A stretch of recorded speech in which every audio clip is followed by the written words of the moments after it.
Bom, então, hoje o capítulo que nós vamos estudar é o capítulo 15. Já estamos quase na metade, né, do nosso livro. E hoje ao começar esse capítulo, nós vamos entrar no segundo propósito de uma vida com propósitos, de uma vida guiada pelos propósitos que Deus criou, né? O propósito número 2 é: você foi formado para fazer parte da família de Deus. Aqui diz assim, ó: eu sou a videira, vocês são os ramos. João, capítulo 15, versículo 5. Cristo nos faz um corpo, conectados uns aos outros. Romanos 12, versículo 5. Então, recapitulando, né, nós vimos que o primeiro propósito de uma vida com propósito, né, é que nós fomos planejados para agradar a Deus. Então, esse é o primeiro propósito. E aí, nós viemos estudando, né? Quais são as coisas que nós podemos fazer para agradar a Deus? Quais são as coisas que deixam Deus feliz? Quais são as coisas que alegram o coração de Deus? E aí, hoje, nós entramos nesse segundo propósito, que é que nós fomos formados para fazer parte da família de Deus. E aí ele diz aqui, ele cita 2 versículos. Deus é aquele que fez todas as coisas, e todas as coisas são para a sua glória. Ele quis que muitos filhos partilhassem de sua glória. Hebreus capítulo 2, versículo 10. Vejam como é grande o amor que o Pai nos concedeu, sermos chamados filhos de Deus, o que de fato somos. 1 João, capítulo 3, versículo 1. Você foi formado para ser parte da família de Deus. Deus quer uma família e criou você para ser parte dela. Esse é o segundo propósito de Deus para a sua vida, o qual planejou antes que você nascesse. Toda a Bíblia é a história de Deus formando uma família que irá amá-lo, honrá-lo e reinar com ele para sempre. Ela diz: seu plano imutável sempre foi nos adotar para a sua própria família, fazendo-nos a si mesmo, trazendo-nos a si mesmo por meio de Jesus Cristo. E isso lhe trouxe grande prazer. Deus é amor, por isso dá um imenso valor aos relacionamentos. A sua própria natureza é definida em relação aos relacionamentos, né? Então, aqui vai dizer que Deus, ele dá um imenso valor aos relacionamentos. Essa é uma parte importante, né? E que ele mesmo se identifica como em termos familiares, né? E aí, aqui, ele vai dizer como que Deus é identificado, como que ele se identifica na Bíblia? Através da Trindade, né? Ó, Pai, Filho e Espírito Santo. Ou seja, ele mesmo se denomina como em termos familiares, né? A Trindade é um relacionamento de Deus consigo mesmo. É o padrão perfeito para uma relação harmoniosa. E devemos estudar seu significado. Deus sempre existiu e sempre teve um relacionamento amoroso consigo mesmo. Eu acho que é um pouco complicado de entender isso, né? Para nós que somos mortais, que somos criaturas de Deus. Mas, pelo que a Bíblia, pelo que a gente pode perceber estudando a Bíblia, é o que está exatamente aqui, né? Que Deus sempre existiu, desde a eternidade, desde diante de todas as coisas, Deus já existia. E ele nunca esteve só, né? Tanto que lá em Gênesis, capítulo 1, versículo, logo no início da Bíblia, quer ver? Eu tenho uma Bíblia aqui. O que Deus fala quando ele vai criar o mundo? Ó, no princípio criou Deus os céus e a terra. e a terra era sem forma e vazia, e havia trevas sobre a face do abismo, e o Espírito de Deus se movia sobre a face das águas. Olha, já existia o Espírito de Deus. E Deus disse: haja luz. E aí, depois, mais para frente, quando Deus vai criar o homem, aí ele fala no plural, né? Deus diz: façamos o homem. Então, ali já dá para a gente entender que ele não estava sozinho, que ele estava ali, né? O Pai, o Filho e o Espírito Santo. Ali já se apresenta a Trindade. E ele não precisava. O que isso quer dizer? Que ele não precisava de uma família, porque ele não era sozinho, ele não era uma pessoa solitária, ele já tinha companhia. Mas ele desejou ter uma família. E então ele arquitetou um plano para nos criar e trazer-nos para a sua família e dividir conosco tudo o que ele possui. Isso dá a Deus um grande prazer. A Bíblia diz: foi para ele um dia feliz, quando nos deu nossa vida nova, por meio da verdade de sua palavra. E nós nos tornamos, por assim dizer, os primeiros filhos de sua nova família. Quando colocamos a nossa fé em Cristo, Deus se torna nosso Pai. Nós nos tornamos seus filhos, e os outros crentes se tornam nossos irmãos e irmãs. E a igreja se torna nossa família espiritual. A família de Deus inclui todos os crentes, do passado, do presente e do futuro. Nossa, minha família é imensa, e a sua? Né? Imagina, todos os crentes do passado, desde a fundação do mundo, todos os presentes e os do futuro ainda, nós temos uma família gigantesca, né? Cada ser humano foi criado por Deus, mas nem todos são filhos de Deus. Por quê? Porque para ser filho de Deus, nem as pessoas falam assim, eu sou filho de Deus, mas aqui está dizendo, nós estamos aprendendo que nem todos são filhos de Deus, que para ser filho de Deus, nós temos que crer nele para, através da nossa fé em Cristo Jesus, nós nos tornamos filhos de Deus. Se a pessoa não crê, ela não é um filho, ela é apenas uma criatura.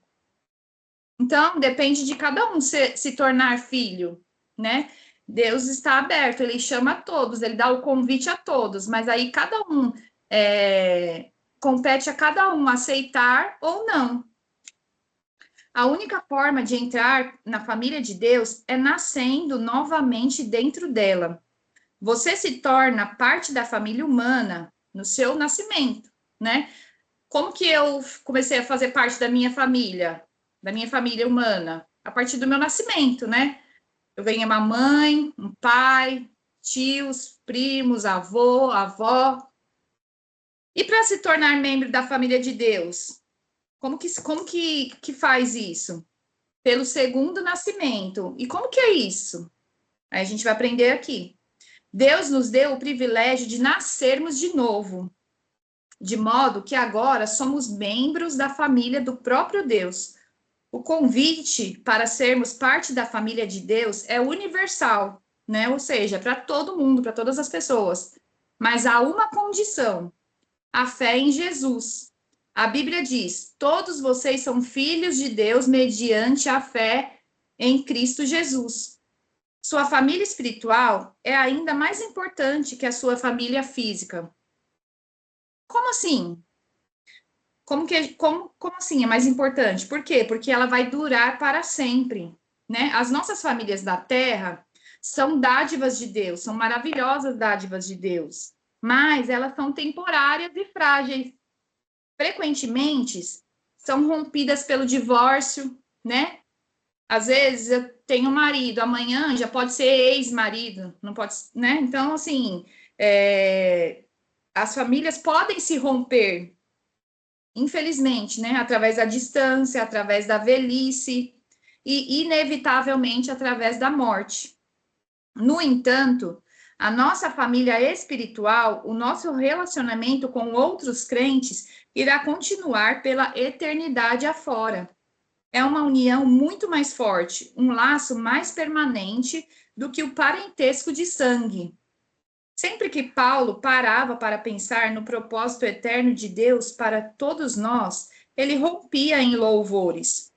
Quando eu penso na sabedoria e na extensão de seu plano, eu caio de joelhos e rogo ao Pai de toda a grande família de Deus, alguns deles lá em cima no céu e outros aqui embaixo na terra, né? É uma citação do apóstolo Paulo. Aqui agora o autor vai dizer quais são os benefícios de fazer parte da família de Deus. No momento em que nasceu espiritualmente na família de Deus, você recebeu alguns presentes espantosos.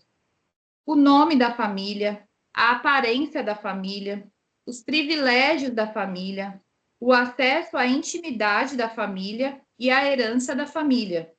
A Bíblia diz: por seu filho, Deus também o tornou herdeiro. Né? Então, quer dizer o quê? Que através de Jesus, do sacrifício de Jesus na cruz, e se nós crermos nele, que Jesus morreu, que ele ressuscitou, que ele está vivo, se nós tivermos fé nele, nós nos tornamos filhos de Deus e também herdeiros de tudo que Deus oferece como Pai, de tudo que ele tem a oferecer. O Novo Testamento dá grande ênfase à nossa valiosa herança. Ele nos diz: o meu Deus suprirá todas as necessidades de vocês, de acordo com as suas gloriosas riquezas em Cristo Jesus. Como filhos de Deus, temos uma parte da fortuna da família. Aqui na terra, recebemos as riquezas da sua graça, da bondade, da paciência, da glória, da sabedoria, do poder e da misericórdia. Mas na eternidade nós vamos herdar ainda mais. Paulo disse: eu quero que vocês percebam o quanto é rica e gloriosa a herança que ele tem dado ao seu povo. O que exatamente abrange essa herança? O que será que tem essa herança, tanto assim? O que faz parte dessa herança? Primeiro, da herança eterna, né? Agora, nós seremos levados para estar com Deus para sempre. O que significa estar com Deus para sempre? Significa que nós não estaremos mais nesse mundo sujeito a dores, a tristeza, a doenças, né? A angústia. Estaremos para sempre com Deus, para sempre. Segundo, seremos completamente transformados para sermos como Cristo. Olha, quando Jesus ele ressuscitou, a Bíblia diz que os discípulos estavam escondidos, né, em uma casa, porque eles estavam com medo de serem presos e estavam com medo de que acontecesse o mesmo que aconteceu com Jesus, deles serem mortos também. E a Bíblia diz que eles estavam ali, nessa casa, né, todos reunidos ali com muito medo e que as portas estavam fechadas, né, estava tudo fechado. E de repente Jesus se apresentou ali. E que se ele se apresentou ali, estava tudo fechado, se ninguém abriu a porta para ele, como que ele entrou? Né? Então, assim, ele tinha um corpo físico ali, porque todos os discípulos conseguiam vê-lo, conseguiam tocar nas mãos dele, né? A Bíblia fala que os discípulos foram lá e tocaram. Ele falava, Jesus falou, ó, vejam aqui minhas mãos, sou eu, né? Toque. E eles tocavam. Mas o que acontece? O corpo de Jesus foi transformado, foi um corpo glorificado, né? Outra coisa, Jesus também, quando ele está, a Bíblia diz que antes dele se apresentar ali, ele estava no caminho de Emaús e que tinha alguns discípulos dele que iam no caminho andando e Jesus estava acompanhando eles, mas eles não reconheceram Jesus. Então, eu acredito, dá-nos a entender que talvez a aparência de Jesus tenha mudado, tenha se aperfeiçoado.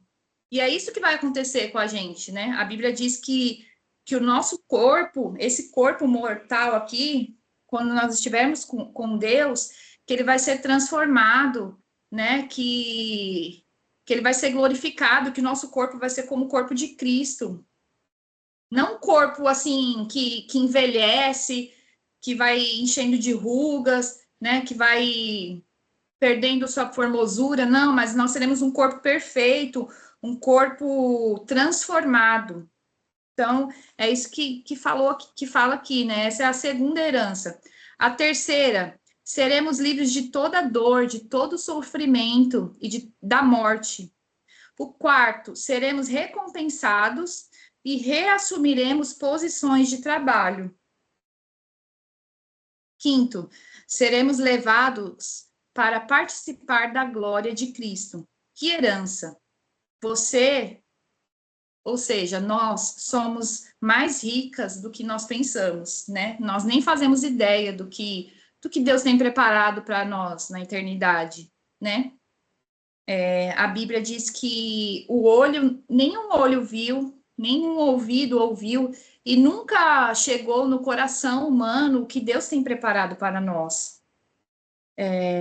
Continuando aqui, a Bíblia diz que Deus reservou uma herança inestimável para seus filhos. Ela está guardada no céu para vocês, pura, incorruptível, longe do alcance de mudanças ou da decadência. Então, essa herança nossa está guardada, né? Nós não precisamos nos preocupar, não precisamos nos preocupar como as coisas aqui da terra, os bens aqui da terra que a gente tem, né? Às vezes, se você tem dinheiro, de repente, se tiver uma inflação, o dinheiro já não vale mais nada, né? Às vezes corremos o risco, que nem aconteceu alguns anos atrás, né? Quantas pessoas tinham dinheiro lá no banco e na época lá do presidente Collor, né? Pessoas perderam tudo, né? Perderam aquele dinheiro que tinham guardado. Quantas pessoas se suicidaram, né? Com crises que tem, que nem às vezes já aconteceu, crise imobiliária, alta do dólar, tudo isso influencia, né? Na riqueza de hoje, na riqueza mundana, na riqueza terrena. Se uma pessoa, as pessoas às vezes que têm. Só um minutinho, deixa eu só pegar uma água.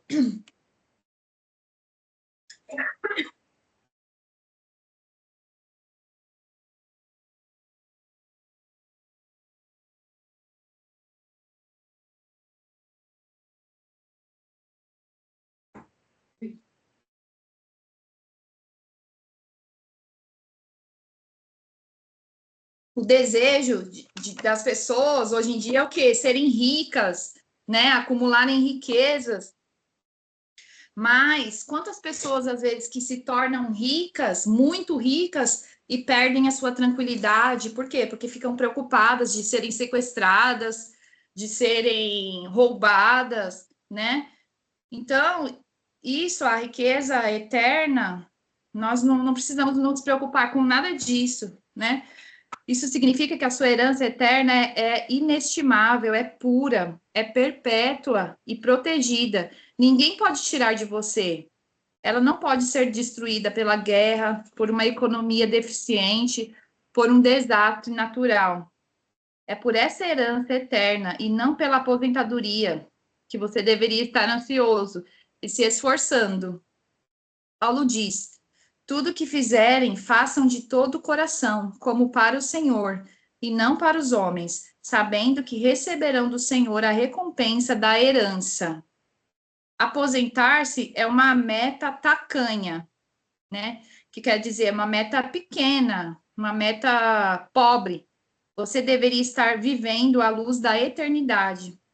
Então, não que a gente não deva se preocupar, né? Claro, precisamos trabalhar, precisamos fazer a nossa parte, mas a gente também precisa se preocupar mais com a nossa eternidade, porque como nós estamos aprendendo aqui, né? Nossa vida é passageira, que nem nós ficamos sabendo a notícia de um irmão da nossa igreja, né, que faleceu ontem. Ele estava trabalhando e foi ajudar num serviço, parece, ajudar uma pessoa, ajudar uma tarefa que nem era dele, e ele foi ajudar, e ele caiu de uma altura de 5 metros e morreu. Primeiro parece que ele quebrou alguma coisa, alguma parte aqui das costelas, não sei bem dizer, mas ele não aguentou e veio a óbito, né? Então, assim, a vida é assim, né? A gente não sabe. Hoje nós estamos aqui, amanhã a gente não sabe. Então, que a gente venha se preocupar mais com isso, com a eternidade, porque a gente sabe que quando a gente partir dessa vida, o que nos aguarda é a eternidade, né? E o que nós fizermos aqui depende da nossa eternidade. Agora ele vai entrar no assunto do batismo. Batismo, identificando-se com a família de Deus. Famílias saudáveis têm orgulho de si mesmas. Seus membros não têm vergonha de serem reconhecidos como parte da família. Lamentavelmente, conheci muitos crentes que, ao contrário do que Jesus ordenou, jamais se identificaram publicamente com suas famílias espirituais, ou seja, não foram batizados. O batismo não é um ritual opcional a ser atrasado ou postergado. Ele significa a sua inclusão na família de Deus e anuncia publicamente ao mundo: eu não tenho vergonha de ser parte da família de Deus.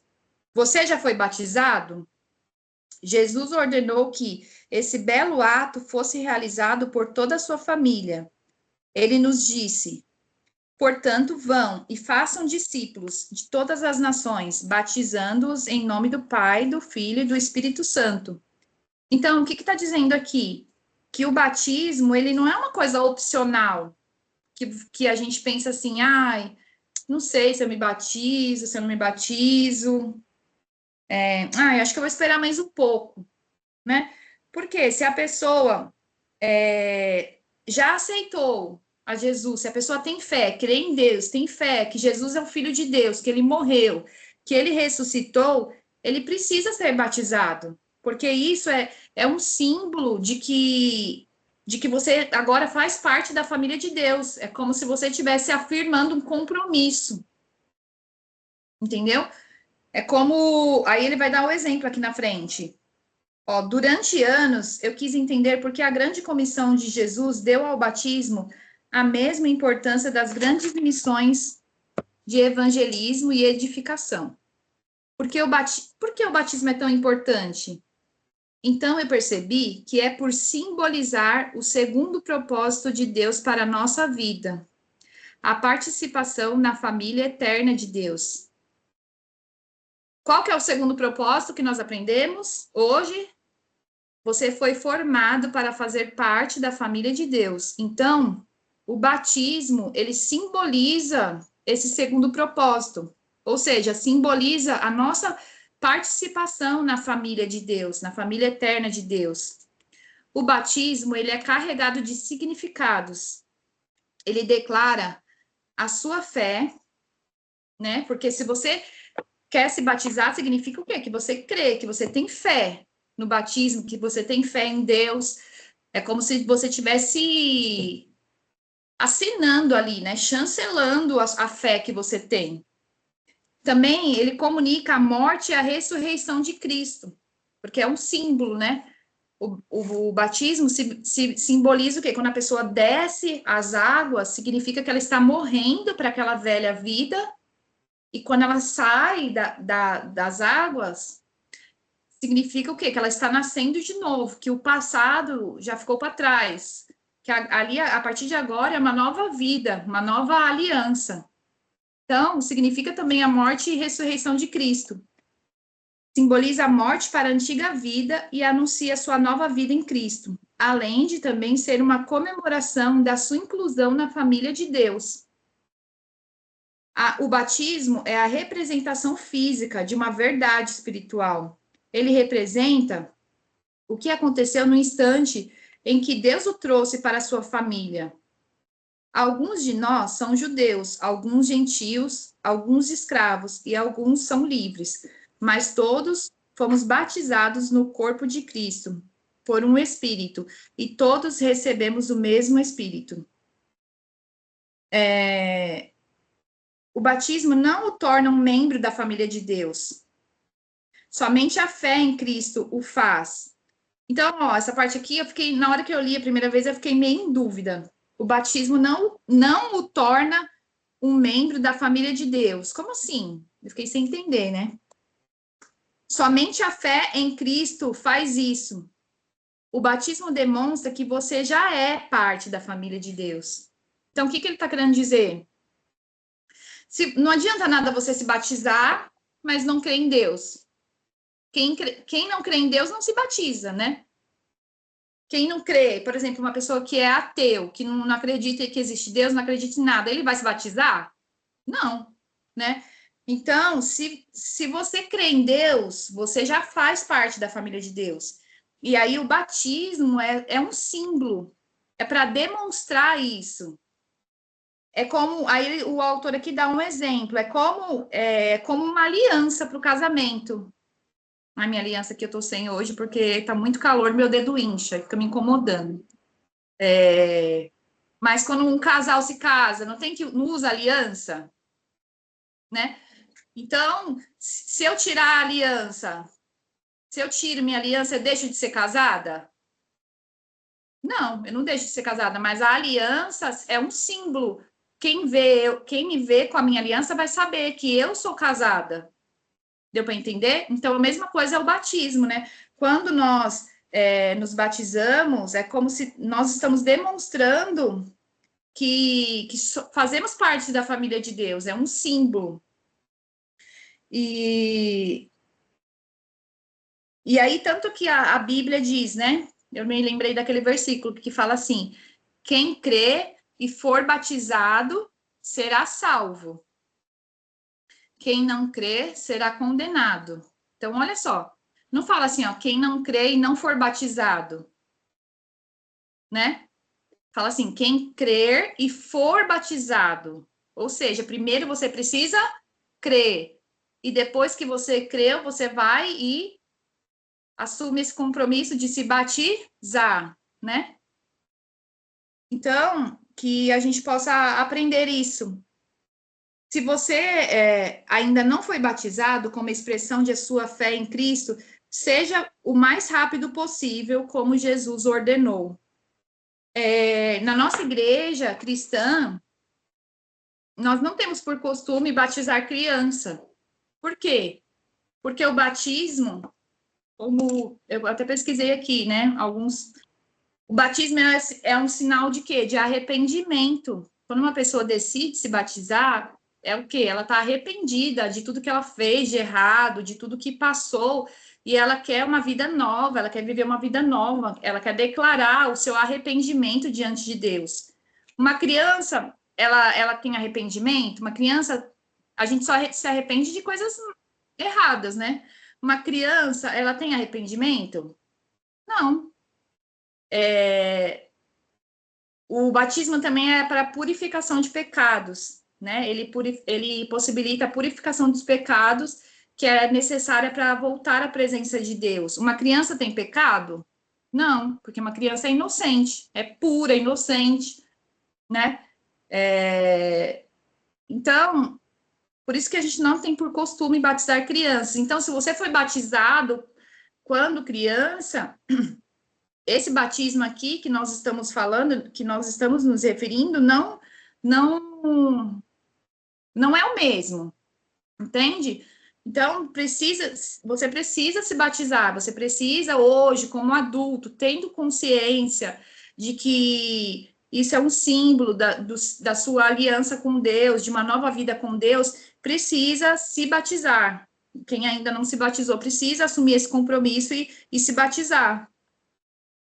O maior privilégio da vida, a Bíblia diz, Jesus e as pessoas que ele santificou pertencem todos à mesma família. Por isso, ele não se envergonha de chamá-los de irmãos e irmãs. Deixe essa verdade maravilhosa penetrar em você. Você é parte da família de Deus. E por Jesus tê-lo feito santo, Deus tem orgulho de você. As palavras de Jesus são inequívocas. E Jesus, estendendo a mão para os discípulos, disse: aqui estão minha mãe, meus irmãos, pois quem faz a vontade de meu Pai, que está nos céus, este é meu irmão, minha irmã e minha mãe. Ser incluído na família de Deus é a maior honra e o maior privilégio que se pode receber. Não há nada que se compare. Sempre que você se sentir insignificante, preste atenção nisso. Sempre que você se sentir insignificante, desprezada, insegura, lembre-se daquele a quem você pertence. O diabo não quer que a gente tenha essa consciência, que nós somos filhas de Deus. Porque a partir do momento que a nossa ficha cai, que a gente descobre de quem nós somos filhas, nós descobrimos tudo que isso envolve, nós descobrimos a herança que nós temos, nós descobrimos a autoridade que nós temos em Deus. E a nossa vida começa a mudar a partir de então. Então, que vocês possam ter essa consciência e tomar posse disso, tomar posse dessa filiação, né? Por isso que é importante os nossos exercícios lá no início do encontro, né? Os rotineiros, quem eu sou em Deus. Porque muitas vezes a gente não, sabe, a gente vai vivendo a vida e a gente não tem a consciência de que nós somos filhas de Deus, que nós cremos em Deus e a partir disso nós somos filhos dele. E quem é filho de Deus não é uma pessoa derrotada, não é uma pessoa insignificante, sabe? Não é uma pessoa qualquer. Nós somos capazes, nós somos abençoadas, nós somos fortes, nós precisamos se apossar disso, se apossar dessa riqueza que nós temos. Porque o inimigo não quer que a gente faça isso. A Bíblia diz o quê? Que o diabo veio para roubar, matar e destruir. Ele tem prazer em que a gente viva uma vida fracassada, derrotada, de miséria. Nós precisamos tomar posse daquilo que nós temos, sabe? Não aceitar, declarar, olha, eu sou filha de Deus, meu Deus, orar como filha de Deus, assumir essa identidade de filhas de Deus. E aí, para finalizar aqui o estudo de hoje, pensando sobre meu propósito, um tema para reflexão. Eu fui moldado para pertencer à família de Deus. Um versículo para memorizar. Seu plano imutável sempre foi o de nos adotar para a sua própria família, trazendo-nos a si mesmo por meio de Jesus Cristo. Efésios, capítulo 1, versículo 15. E uma pergunta para meditar. Como começar a tratar os outros crentes como membro da minha família? Amém? Alguém tem alguma dúvida, alguma pergunta, alguma coisa a acrescentar? Algo que chamou sua atenção? Alguma ficha que caiu?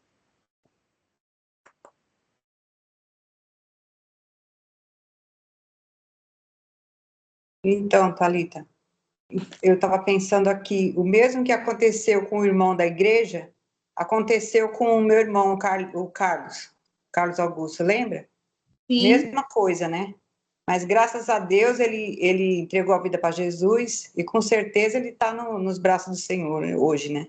Imagina se ele não tivesse se convertido, aí a gente ficaria naquela, pensando, né? Onde é que ele estava agora, né?